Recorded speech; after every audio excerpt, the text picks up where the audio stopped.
Hi,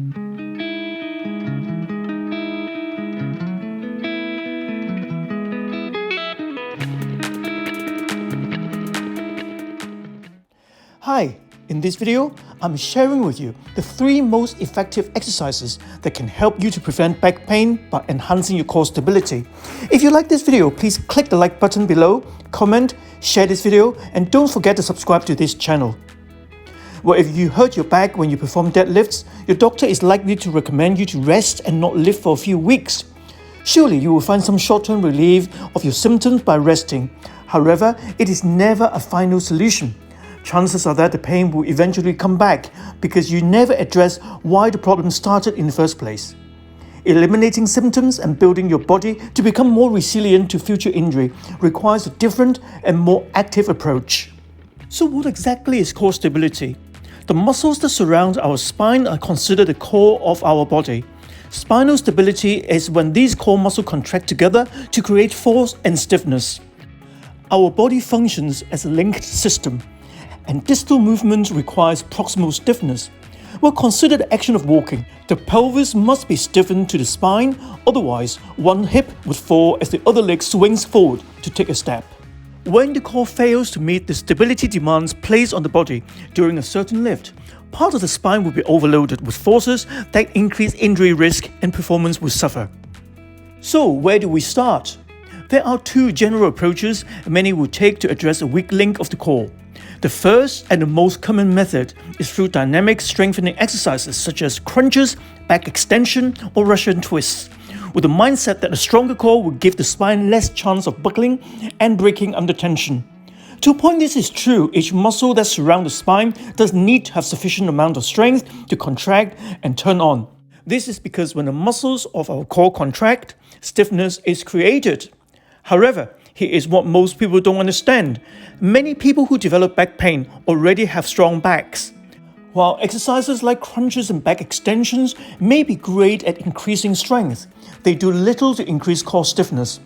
In order to enhance the quality of stiffness, one must train the core differently. This comes through the second approach of using isometric exercises to enhance muscular endurance and coordination. Isometric exercises involve a muscle or group of muscles that are activated or contracted, but there's no movement. Research has found that isometric exercises are far superior when compared to dynamic strengthening exercises in enhancing spinal stability. This is because the core functions to limit excessive motion rather than creating it. So, in order to stiffen the torso and limit excessive motion, every muscle of the core must co-contract or work together. So each and every muscle of the core has a role to play, but none is more important than the other. For this reason, proper stability training should not focus on one specific muscle. It is impossible for you to solely activate one specific muscle of the core. For example, you cannot train your multifidus, quadratus lumborum, or even your transversus abdominis in isolation. There is unfortunately no one-size-fits-all when it comes to core exercises because there's no one universal movement that equally stresses all the muscles that surround your spine. For this reason, we must utilize a number of exercises to effectively work all of them. Dr. McGill has found there to be 3 specific exercises that most effectively address all these areas without placing excessive stresses on the spine. This group of exercises has famously become known as the Big 3. Curl-up, side plank, and bird dog. Before I describe each of these recommended core stability exercises, you first need to address any significant mobility restrictions at the hip and the thoracic spine. If mobility in either of these areas is limited, it can lead to movement compensations at the lower back. For this reason, if you only perform core stability work but did not address any significant mobility restrictions in the joint above or below the lumbar spine, the stiffness you create will always be short-lived. Dr. McGill recommends you to perform the cat-cow spinal mobilization exercise before the Big 3 to reduce lower back stiffness and to improve motion of the spine.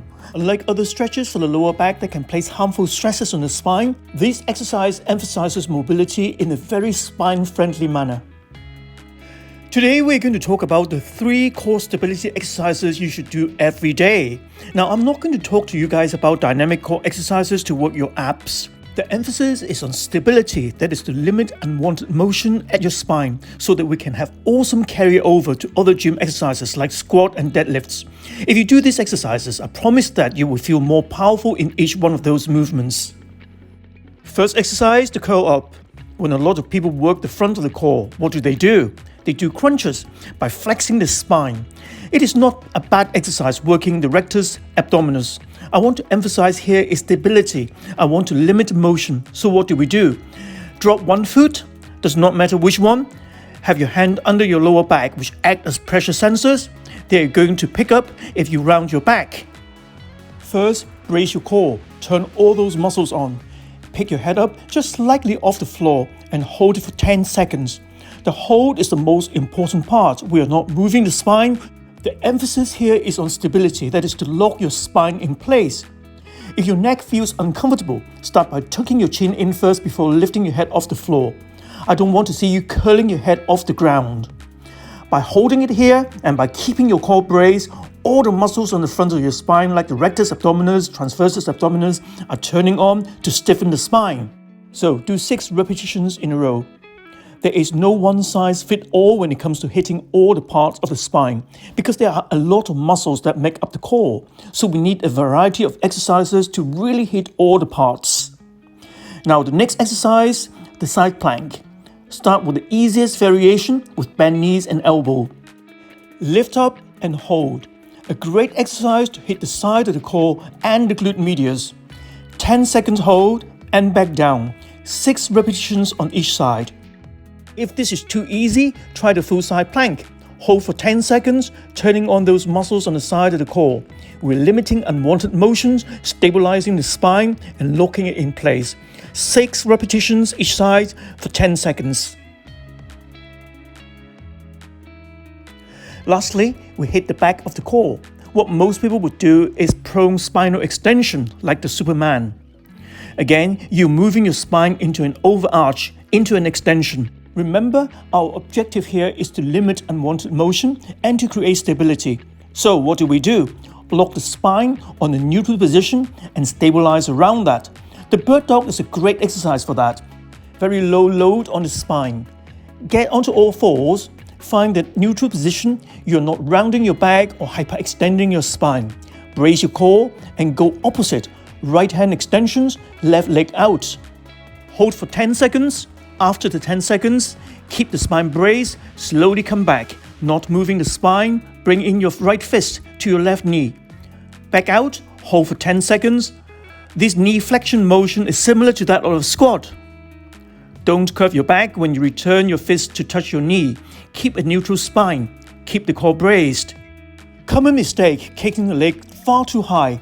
What happens to the back? It overarches, it hyperextends. Just keep your foot a couple of inches off the ground. Make a fist as hard as you can with your hand. By doing that, you're activating the muscles of your upper back too. If you do the bird dog correctly and create as much tension from fist to your foot, it is tough. If this is too hard, you can do that with only your legs. And if that is still too tough, you can just move your arms. If you are able to maintain stability, you can progress by adding a bit of dynamic movement of your limbs, such as arms or leg circles. Again, emphasizing on core stability whilst extremities are moving. I hope that this short video is able to give you a better understanding of proper core stability training and how to perform the big 3. I recommend using these exercises not only as a foundation for your rehabilitation from back pain, but also as part of your daily training program to prevent future injuries. Thank you for watching until the end. If you like this video, please click the like button. Please subscribe, share and comment. Please also hit the bell so that you will be notified of any new future video release. If you're interested in improving your health and fitness, and if you want to prevent lower back pain, please take a look at my book, which is now available from Amazon. Thank you.